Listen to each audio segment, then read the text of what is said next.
Iran के पूर्व राष्ट्रपति अहमदीनेजाद ने तुर्की में दिए एक इंटरव्यू में चौंकाने वाला खुलासा कर दिया है।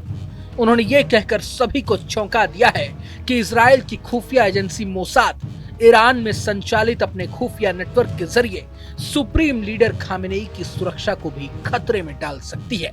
उन्होंने इसके लिए 8 साल पहले का एक उदाहरण दिया है, जिससे ये समझा जा सकता है कि मोसाद ने ईरान के भीतर अपनी जड़ें कितनी गहरी जमा ली हैं।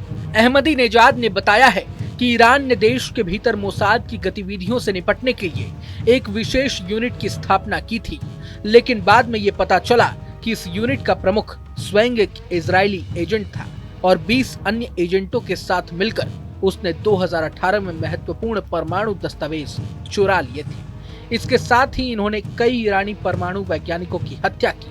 उन्होंने ये भी दावा किया कि पकड़े जाने से पहले सभी एजेंट ईरान से भागने में सफल रहे और अब वे इजराइल में रहते हैं। न्यूयॉर्क टाइम्स की रिपोर्ट के मुताबिक 6 साल पहले एक साहसिक अभियान में मोसाद एजेंटों ने आधी रात को तेहरान के एक गोदाम में घुसपैठ की थी और ईरान के परमाणु हथियारों के विकास का विवरण देने वाले 1 लाख से ज्यादा दस्तावेज चुरा लिए थे।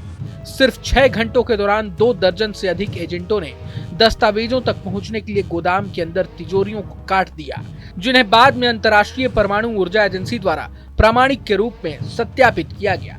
इसके बाद इजराइल के प्रधानमंत्री नेतन्याहू ने घोषणा की कि उनके देश ने ईरान के परमाणु हथियार के लिए प्रयास से संबंधित फाइलों का एक खजाना प्राप्त किया है।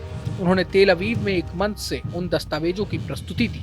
नेतन्याहू ने राष्ट्रपति ट्रंप को एक निजी ब्रीफिंग में दस्तावेज दिखाए, जिसके बाद अमेरिकी राष्ट्रपति को ईरान के साथ 2015 के परमाणु समझौते को खत्म करना पड़ा।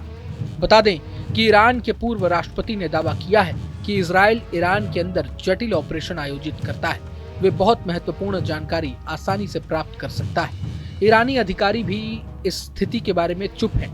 मोसाद के पास ईरान में सड़कों पर और सरकार के भीतर एजेंटों का इतना बड़ा नेटवर्क था कि वे किसी की भी हत्या कर सकते थे।